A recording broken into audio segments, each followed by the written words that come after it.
A new record for the state of Florida. Governor DeSantis has signed the 9th death warrant this year, the most for any governor since the death penalty was reinstated in 1976. The latest execution set for former Eglin Air Force Base airman Edward Zakrzewski. He's convicted of killing his wife and 2 children. In 1996, Zakrzewski pleaded guilty to 3 counts of first-degree murder, receiving 3 death sentences. The motivation was that he perceived everything as so hopeless about his wife having happiness or his children having happiness that he decided to end their misery by taking their lives. Zakrzewski's execution set for July 31st. According to court records, he has exhausted all state and federal appeals. El 31 de julio de 2025. Prisión Estatal de Florida, Stark, Florida. Un hombre está sujeto a una camilla. Una sábana blanca cubre su cuerpo. 14 testigos observan en silencio detrás de un panel de vidrio. A cada lado, funcionarios de la prisión, vestidos de oscuro, permanecen inmóviles. El telón se abre. Se llama Edward James Zakrzewski II. Tiene 60 años. 3 sustancias entran en su cuerpo, un sedante, un paralizante, después la que detiene el corazón. Pero antes de todo eso, habla. Quiero agradecer a la buena gente del Estado del Sol por matarme de la manera más fría, calculada, limpia, humana y eficiente posible. No tengo ninguna queja. Fría, calculada. Esas fueron sus palabras en la cámara de ejecución. También fueron las mismas palabras que un juez utilizó en 1996 para describir la forma en que Zakrzewski planeó asesinar a su propia familia. Florida no había ejecutado a 9 personas en un solo año desde 1976. Él fue el 9º. Pasó 31 años luchando contra cada tribunal de Estados Unidos para mantenerse con vida. Todos rechazaron sus apelaciones. No hubo una sola voz en desacuerdo.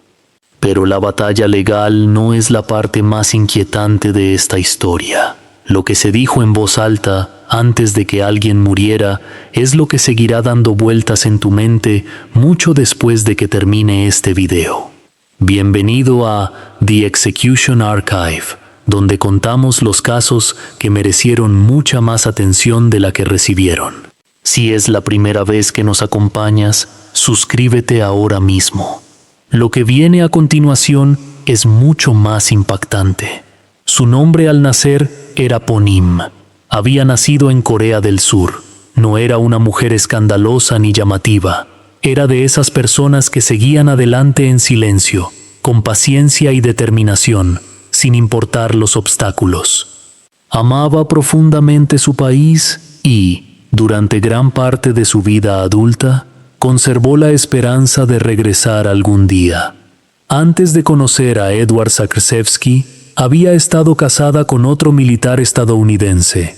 Su familia en Corea del Sur nunca aprobó esa relación. El matrimonio terminó sin hijos. Trabajaba en una tienda del Air Force Base Exchange en Montana cuando conoció a Edward Zakrzewski. Se casaron después de que ella quedó embarazada. Adoptó el nombre estadounidense de Sylvia y, desde ese momento, su vida volvió a tomar un rumbo completamente distinto. La carrera militar significaba mudanzas constantes. Entre 1989 y 1992, la familia fue destinada nuevamente a Corea del Sur. Para Sylvia, aquellos 3 años fueron lo más cerca que había estado de sentirse en casa en mucho tiempo. Pero ni siquiera allí encontró la paz. Según los registros judiciales, sufrió discriminación por estar casada con un estadounidense y por tener hijos mestizos. El regreso que tanto había esperado terminó siendo muy diferente de lo que imaginaba. En 1992 llegaron nuevas órdenes militares.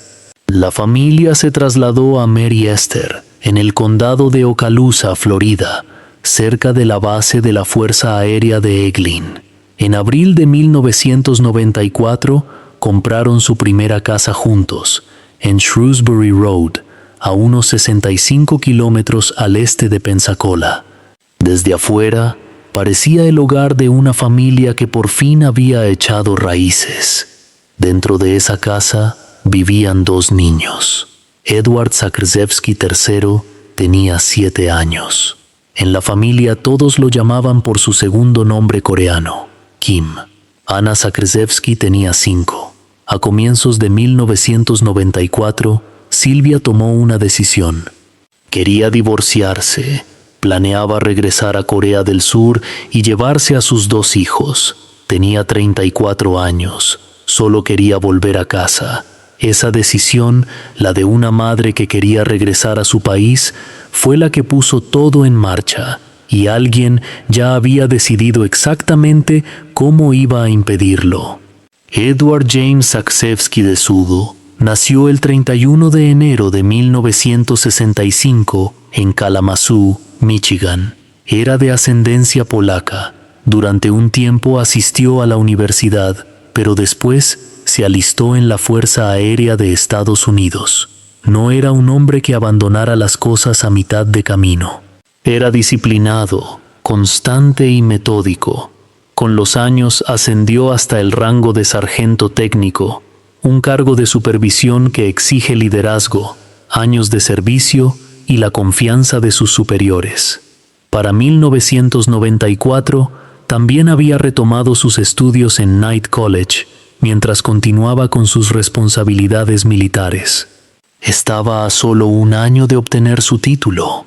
Sobre el papel parecía tenerlo todo: un rango, una carrera, una familia y un futuro bien encaminado. Pero los registros judiciales describen a un hombre muy distinto detrás de esa imagen. Cuando Silvia empezó a hablar de divorcio, Zakrzewski no guardó silencio. No se limitó a expresar su frustración en privado, lo dijo abiertamente y lo repitió más de una vez. Le confesó a un vecino, al menos en 2 ocasiones diferentes, que antes de permitir un divorcio, mataría a toda su familia. Lo dijo con total claridad, sin vacilar. El vecino escuchó esas palabras las 2 veces y decidió no decir nada. No advirtió a Silvia. No avisó a la policía, tampoco informó a nadie en la base de la Fuerza Aérea de Eglin. Ese silencio no tardaría en tener consecuencias, y todo cambiaría el 13 de junio de 1994. Para la primavera de 1994, el matrimonio ya se estaba desmoronando. Silvia no intentaba ocultarlo. Les había contado a varias personas que se iba. Regresaría a Corea del Sur y se llevaría a sus 2 hijos. La decisión ya estaba tomada. Zakrzewski lo sabía. Las amenazas que había hecho al vecino no fueron un momento de enojo ni palabras dichas al impulso. Los registros judiciales dejan claro que esa idea ya estaba completamente decidida mucho antes de que la relación llegara a su punto final. Luego llegó la noche del 8 de junio de 1994. La víspera de los asesinatos, Zakrzewski salió a beber en exceso y, en algún momento de esa misma noche, entró a un banco y retiró más de $5,400 de la cuenta bancaria que compartía con Silvia. Ese detalle es fundamental. El dinero fue retirado antes de que su hijo lo llamara al trabajo a la mañana siguiente. Antes de cualquier conversación sobre el divorcio ocurrida el 9 de junio, la decisión ya estaba en marcha desde la noche anterior. El juez del circuito G, Robert Barron, fue contundente en su sentencia. Escribió que los asesinatos fueron el resultado de meses, e incluso de horas, de planificación fría y deliberada. No fueron la reacción impulsiva de un hombre acorralado, ni la consecuencia de una llamada telefónica. Era un plan que ya había sido tomado. Cuando un niño de 7 años levantó el teléfono para llamar a su padre aquella mañana, no tenía idea de lo que estaba a punto de desencadenar. Su padre, en cambio, ya sabía exactamente lo que iba a hacer. 9 de junio de 1994, por la mañana. Zakrzewski llegó puntual a la base de la Fuerza Aérea de Eglin. Vestía su uniforme, se mostraba tranquilo. Nada en su comportamiento hizo sospechar a quienes lo rodeaban. Entonces sonó el teléfono.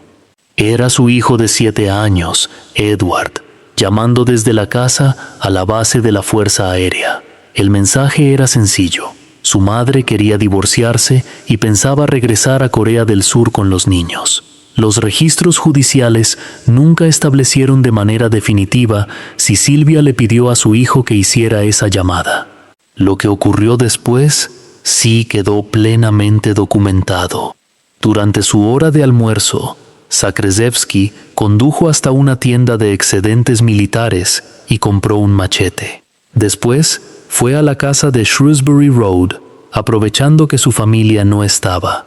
Una vez dentro, comenzó a preparar todo. Afiló el machete. Colocó una barra de hierro en una de las habitaciones. Cortó un tramo de cuerda, 3 objetos, cada uno preparado y colocado deliberadamente antes de que su familia cruzara nuevamente la puerta de entrada. Cuando terminó, regresó a la base de la Fuerza Aérea de Eglin y completó el resto de su jornada como si nada hubiera ocurrido. Todos los compañeros que estuvieron con él esa tarde coincidieron en lo mismo. No parecía nervioso, no estaba alterado, no mostró ninguna conducta fuera de lo normal. Los registros judiciales confirman cada paso de esa secuencia. No fue un hombre que perdió el control, fue un hombre que se preparó. Si este caso es nuevo para ti, suscríbete ahora mismo. Cada semana presentamos historias como esta, casos que quedaron olvidados, ignorados o enterrados con el paso del tiempo. Y lo que viene a continuación es aún más estremecedor. 9 de junio de 1994, al caer la tarde. Después de salir de la base de la Fuerza Aérea de Eglin, Zakrzewski hizo una parada en un bar de la zona. Allí se encontró con otro miembro del personal militar. En medio de la conversación, hizo una pregunta, una que aquel hombre recordaría palabra por palabra cuando más tarde declaró ante los investigadores. Preguntó qué debía sentir una persona al quitarle la vida a otra. Su compañero no le dio importancia, lo tomó como un comentario aislado y siguió con la conversación. Poco después, Zakrzewski salió del bar y condujo hasta su casa. Entró por la puerta principal y les dijo a sus hijos que fueran a ver televisión. Luego llamó a Silvia para que fuera al dormitorio. Ella no fue. Entonces caminó hasta la sala, la encontró allí y la golpeó con una barra de hierro. Los registros judiciales son claros en este punto. No hubo discusión previa, no hubo intercambio de palabras, no existió una confrontación. El ataque comenzó de inmediato. Después llevó a Silvia al dormitorio. La agresión continuó y finalmente utilizó la cuerda para estrangularla. El médico forense, el doctor Edward Harvard, responsable de la autopsia y testigo en el juicio, confirmó un dato que sigue siendo difícil de asimilar.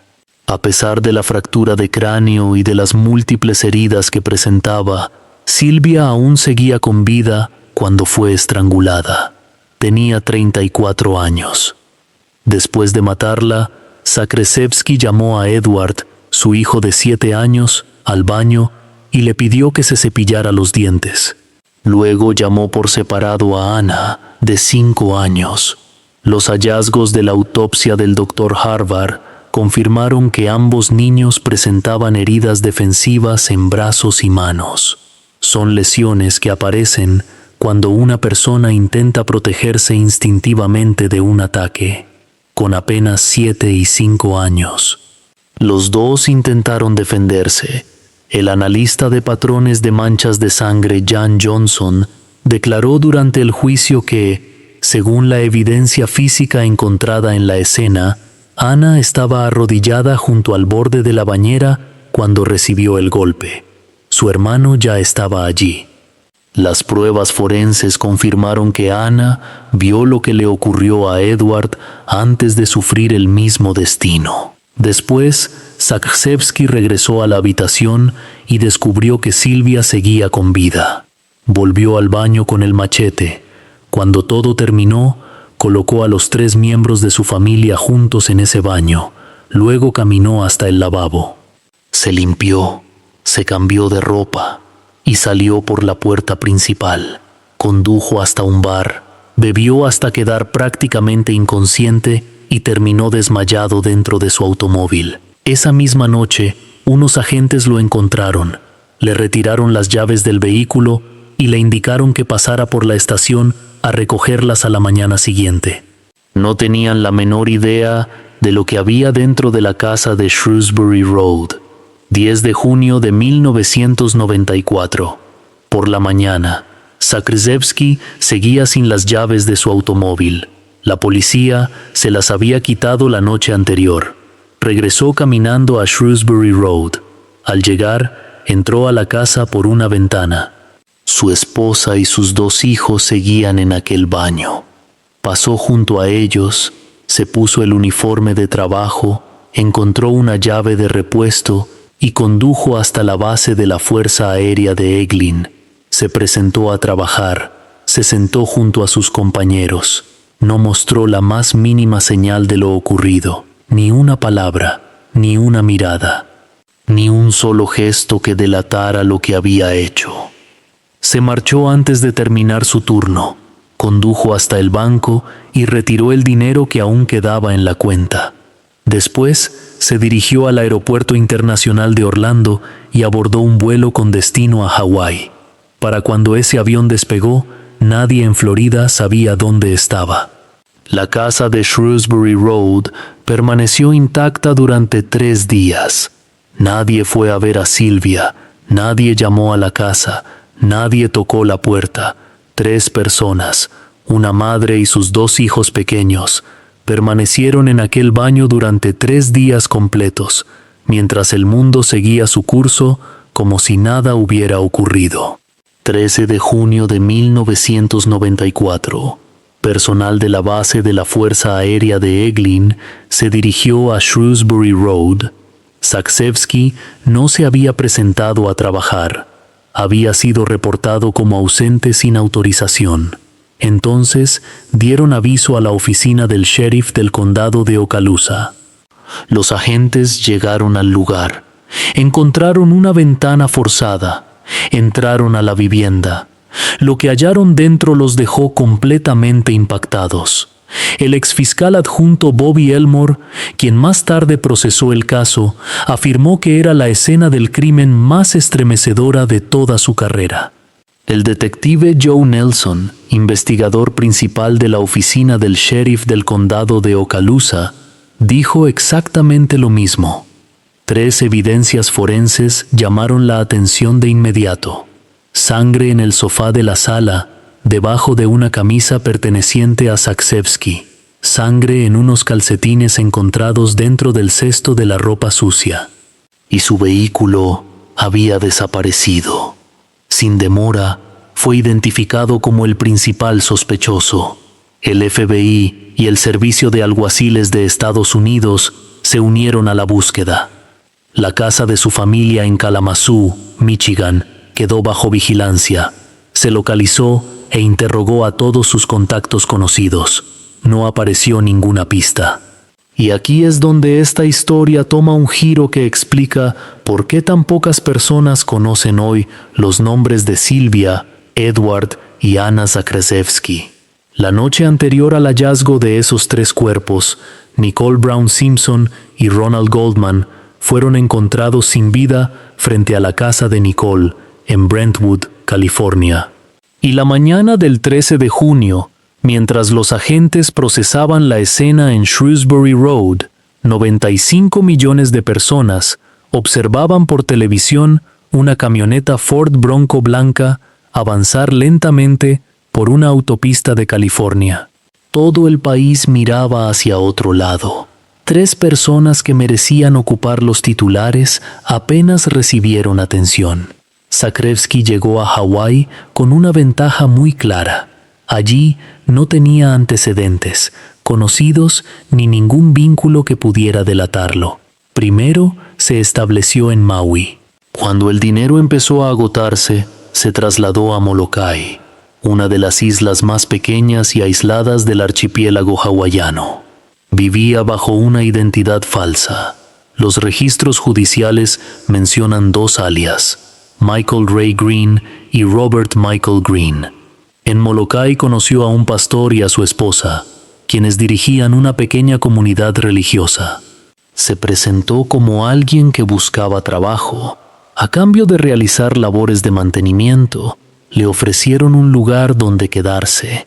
En menos de 2 semanas, ya compartía las comidas con la familia y se sentaba con ellos frente al televisor. Entonces, llegó el 14 de octubre de 1994. Aquella noche, el programa Unsolved Mysteries emitió un segmento dedicado a fugitivos. La fotografía de Zakrevsky apareció en pantalla, no como el caso principal, sino junto a otros 2 hombres buscados por la justicia. El pastor y su esposa estaban viendo el programa. Zakrevsky también. Cuando apareció su fotografía, el pastor miró la pantalla y luego lo miró directamente a él. Incluso comentó en voz alta el enorme parecido. Zakrevsky restó importancia al asunto. A la mañana siguiente, 15 de octubre, el pastor fue a buscarlo. La habitación estaba vacía. Solo encontró una nota escrita a mano. 2 palabras: lo siento. Esa misma mañana, Zakrevsky entró por su propia cuenta a una comisaría de policía en Molokai y se entregó. Dio su nombre verdadero. La orden formal de arresto había sido emitida el 16 de junio de 1994, apenas 3 días después de que los cuerpos fueran encontrados en Shrewsbury Road. Llevaba 4 meses prófugo. El 25 de octubre de 1994 fue extraditado de regreso a Florida, y el 19 de noviembre de 1994 fue acusado formalmente de 3 cargos de asesinato en primer grado. La búsqueda había terminado, pero de regreso en Florida, Zakrevsky aún no dejaba de intentar cambiar su destino.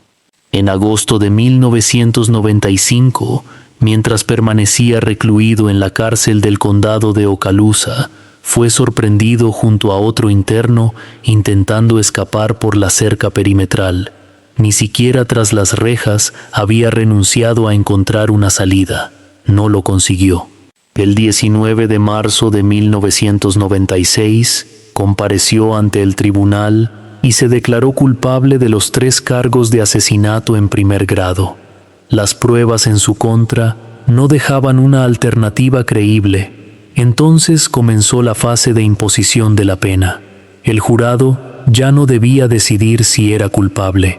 Eso estaba resuelto. Su única tarea era recomendar una condena, cadena perpetua o pena de muerte. La defensa centró toda su estrategia en presentar circunstancias atenuantes. Mostró su historial de servicio en la Fuerza Aérea. También sostuvo que, durante su encarcelamiento, había experimentado una conversión religiosa. El propio Zakrevsky subió al estrado y expresó arrepentimiento. Su abogado defensor, Elton Kilum, presentó un argumento que causó un profundo impacto en la sala. Afirmó que Zakrevsky había matado a sus hijos por una retorcida idea de misericordia. Según la defensa, creía que, si sobrevivían, sufrirían discriminación por ser niños de ascendencia mixta si acompañaban a su madre de regreso a Corea del Sur, si Silvia regresaba con ellos a Corea del Sur. Durante el juicio, Kilum utilizó en repetidas ocasiones el término mestizos para referirse a los niños. La defensa también presentó una serie de acusaciones contra Silvia, asegurando que había sido infiel, que tenía deudas y problemas con el juego. Ninguna de esas afirmaciones fue demostrada, eran señalamientos sin verificar, expuestos ante el jurado únicamente como parte de la estrategia de mitigación. El fiscal Bobby Elmore respondió reconstruyendo los hechos con base en la evidencia. El machete comprado durante la hora del almuerzo, la hoja afilada antes de que la familia regresara a casa, la cuerda ya cortada y lista para usarse, la barra metálica colocada previamente en la habitación, y el retiro de dinero realizado la noche anterior, antes de la llamada telefónica y antes de cualquier conversación sobre el divorcio el 9 de junio. Elmore también presentó escritos personales de Zakrzewski en los que citaba al filósofo Friedrich Nietzsche. Esos textos, redactados de su puño y letra, contradecían la imagen de un hombre arrepentido y transformado por la religión que la defensa había intentado construir durante varios días. El jurado votó 7-5 a favor de la pena de muerte por los asesinatos de Silvia y de Edward III. En el caso de Ana no logró alcanzar un consenso. La votación terminó 6-6. El juez G. Robert Barron dejó sin efecto ese empate y dictó la pena de muerte por los 3 asesinatos. Para justificar la sentencia, señaló 3 circunstancias agravantes. Los 3 homicidios constituían delitos capitales cometidos de manera simultánea, habían sido planeados con frialdad y deliberación, sin ninguna justificación legal o moral, y la forma en que las 3 víctimas fueron asesinadas resultaba especialmente atroz, cruel y despiadada. La sentencia quedó fijada el 19 de abril de 1996, pero aquella decisión fue solo el comienzo de una batalla judicial que se extendería durante 3 décadas. El principal argumento de sus abogados era directo. El jurado había recomendado la pena de muerte por mayoría de 7-5 en 2 de los cargos. En el tercero, correspondiente al asesinato de Ana, había quedado dividido 6-6. Bajo la legislación vigente de Florida, se requiere un mínimo de 8 votos de los 12 miembros del jurado para recomendar una sentencia de muerte. Ninguno de los cargos en el caso de Zakrzewski alcanzó ese número. Su equipo legal sostuvo ese argumento en cada instancia posible. La Corte Suprema de Florida rechazó su primera apelación el 12 de junio de 1998. La Corte Suprema de Estados Unidos se negó a revisar el caso en enero de 1999. Las posteriores apelaciones posteriores a la condena también fueron rechazadas en 2003, 2006, 2009, 2012, 2014, 2017 y 2018. Todos los tribunales, en todas las ocasiones, ni una sola resolución le fue favorable. El 1 de julio de 2025, el gobernador Ron DeSantis firmó la orden de ejecución. La fecha quedó fijada para el 31 de julio de 2025. El 30 de julio, apenas un día antes de la ejecución programada, sus abogados presentaron una última solicitud ante la Corte Suprema de Estados Unidos. Fue rechazada. Ningún magistrado expresó desacuerdo. 31 de julio de 2025. Prisión Estatal de Florida. Starke, Florida. Se despertó a las 5:15 de la mañana.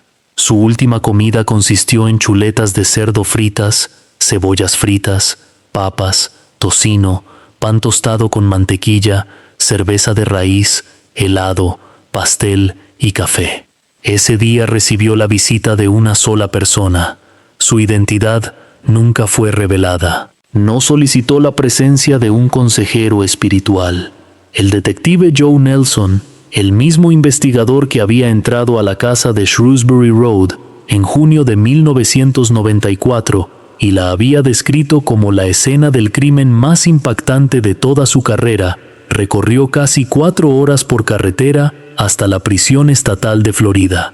En todos sus años como agente, jamás había presenciado una ejecución. A esa decidió asistir. Poco después de las 6 de la tarde, se abrió la cortina de la cámara de ejecución. Zakrzewski yacía sobre la camilla, cubierto con una sábana blanca. 3 funcionarios del sistema penitenciario, vestidos con trajes oscuros, permanecían de pie a su lado. Antes de que comenzara la ejecución, recitó unas líneas del poema Stopping by Woods on a Snowy Evening de Robert Frost. Se detuvo antes de llegar al final. Después pronunció sus últimas palabras. Quiero agradecer a la buena gente del estado del Sol por matarme de la manera más fría, calculada, limpia, humana y eficiente posible. No tengo ninguna queja. Acto seguido comenzó el protocolo de los 3 fármacos. Uno de los funcionarios lo sacudió por los hombros mientras repetía su nombre. No hubo respuesta. Edward James Zakrzewski Pundo fue declarado muerto a las 6:12 de la tarde. Era la 9ª ejecución realizada por Florida en 2025, la cifra más alta del estado en la era moderna. A las afueras de la prisión, el detective Joe Nelson habló brevemente con la prensa. Solo dijo, todo terminó. Tenía que terminar. Silvia Zakrzewski tenía 34 años. Durante años soñó con regresar a Corea del Sur, al lugar donde había nacido y al que siempre consideró su hogar. Nunca pudo volver. Edward Zakrzewski III tenía 7 años. Quienes lo conocían lo llamaban por su segundo nombre coreano, Kim. Ana tenía apenas 5 años. Nunca tuvo la oportunidad de crecer. Un vecino escuchó a Edward Zakrzewski amenazar la vida de su familia en más de una ocasión. No se lo contó a Silvia, no avisó a la policía, no alertó a nadie. Ese silencio no protegió a nadie. Solo hizo que la advertencia muriera en privado. Y este caso deja una última pregunta para la que no existe una respuesta sencilla.